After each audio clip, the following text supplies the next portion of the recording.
There are three indispensable people without whom none of us would be here tonight. And that starts with the person who created Indiana Jones, George Lucas. The person who is Indiana Jones, Harrison Ford. And the person who is the glue to all five of these films that gave us all of our rhythm and all of our melody, the great maestro, John Williams.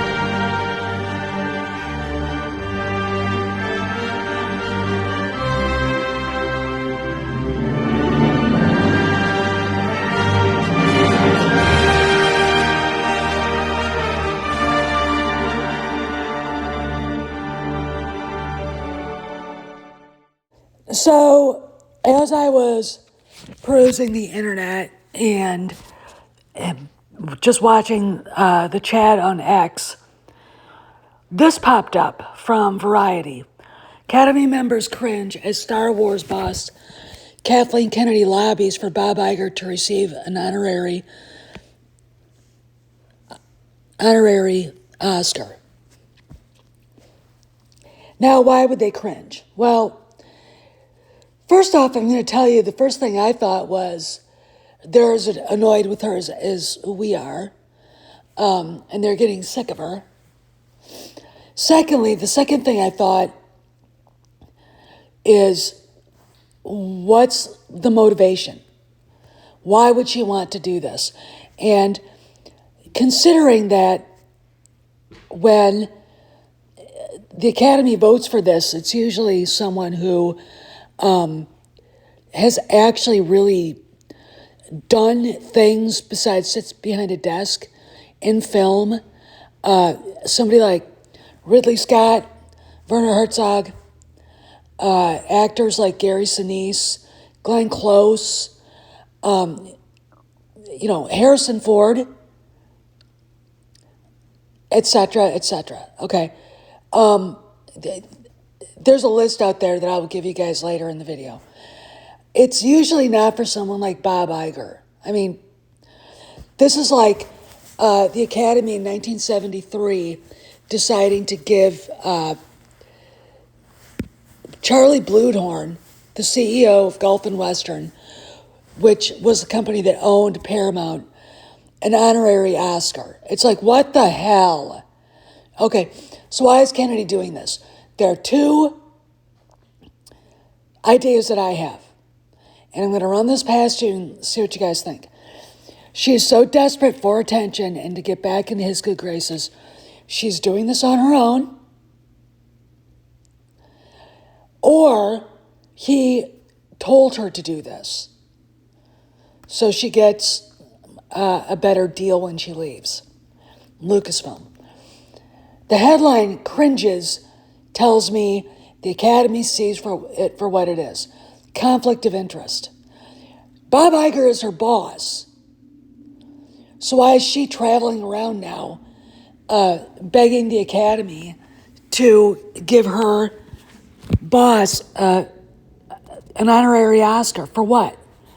What exactly has he done in the film industry to warrant this award?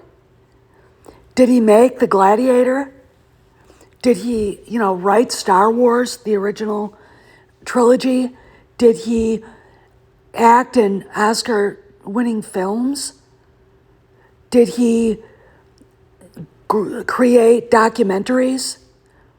No, he just green-lighted projects and that's it. So if he did this to make her probably stop bothering him or make her look stupid, more stupid. I don't really see it that way. And she just galloped after it like a big dumb dog. There you go. But I look at it as a conniving way to get back into his good graces, to get something more out of leaving Lucasfilm than what she could be getting. And like a mea culpa, not a mea culpa, but an olive branch to Iger. And because I don't see him taking her calls, right? I don't see him being happy to see her. Now, we're talking about a woman who had to sell a Malibu Beach cliffside house for much less, they took a bath in it, much less than she wanted to, and sold a very exclusive, very important art collection. Okay, what else is going on here? Okay, we'll talk more about that in a minute, because there's so much going on here that this is complicated.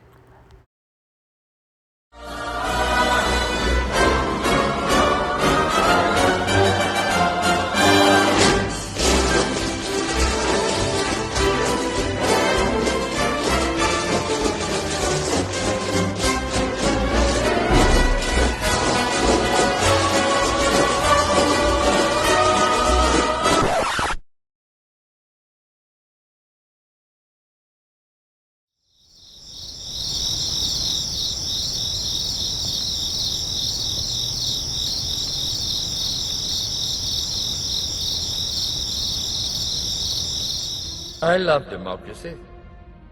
I love the Republic.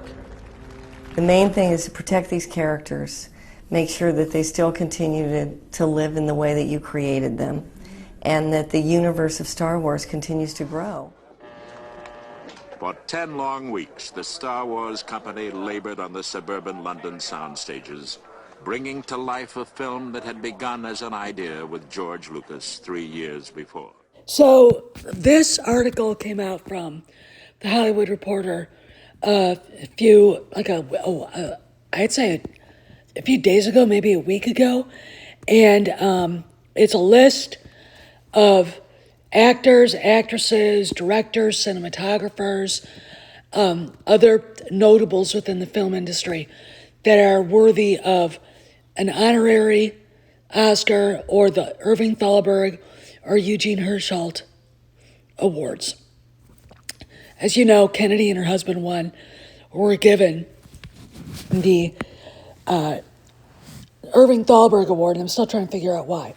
Number one on the list is Harrison Ford. It's criminal that he has not been nominated for an Oscar more than once. Because in the 80s, he had several roles where he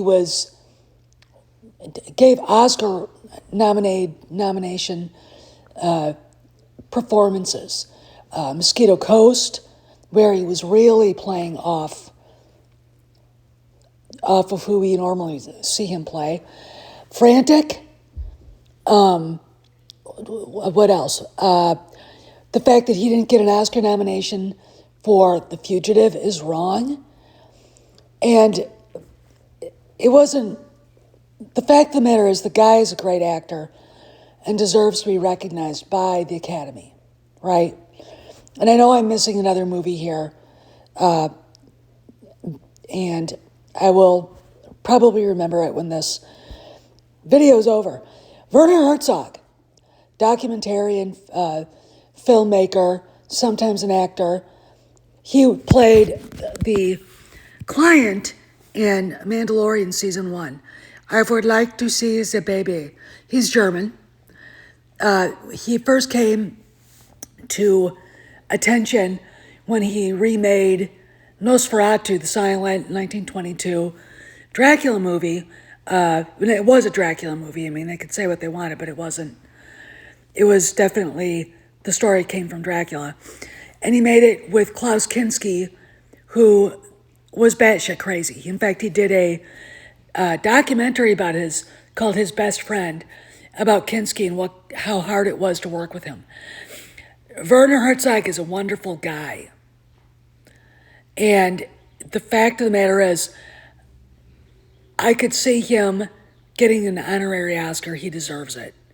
He's made some great movies, and he's been a huge contributor to film. Gary Sinise, one of my favorite actors. We all know him as Lieutenant Dan from Forrest Gump. A humanitarian. He goes out of his way to help veterans who've been wounded, Gold Star families of men and women lost in war, and he's also a great actor. If you ever see his take on Truman, you will be shocked at what a great actor he is. All these guys deserve honorary Oscars. In fact, I think, Sinise himself should get a humanitarian award for all the things he's done. Glenn Close was named. Tom Cruise was named, which I'm like going, why? There's some people there that I think were just on the list just because Tak Fujimoto, the cinematographer, was named, which I understand.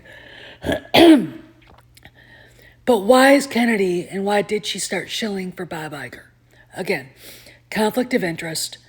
There's something in it for her, whether she perceives it or whether he told her. There's something in it for her. And we're looking at a woman who has watched everything that she's built as a career go up in smoke because the Empress has no clothes. And I'm going to say this. Everybody in Hollywood knew it. Everybody in Hollywood knows it. They've known it forever. They've let her get away with it. That she's really, everything about her is phony and contrived. And again, she might actually be a good producer. But what she's done to Lucasfilm is criminal, all right? From allowing J.J. Abrams and that idiot Lawrence Kasdan to tear apart the three heroes from Star Wars, to hiring Rian Johnson and running to make The Last Jedi on the first draft, where George Lucas was told by Francis Ford Coppola, you're going to hate the first draft, rewrite. What she did to Indiana Jones in that movie, The Dial of Destiny, should add another 40 years to her prison sentence, right? Willow, whatever. So why? And the fact that the Academy is cringing at this, tells me they're uncomfortable with her now, right? This is a good way to lose your reputation in this business. And Hollywood is a small town. Everybody knows everybody else, right? And, your actors say, well, I never met this guy before, but okay. But when you get to where Kennedy is, they all know each other. This is the cocktail party set. And the club is starting to go, not feeling it, Kathy, not feeling it. And they're right. It's cringy because it's a conflict of interest. It's cringy because it's a suck up to Iger for whatever reason. I can't. Maybe she'll suddenly find out in her dreams that the board wants to make her the head of Disney, which would be, oh, Jesus.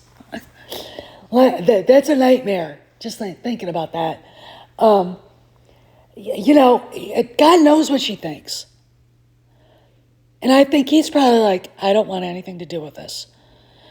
So this is the latest Kathleen Kennedy news.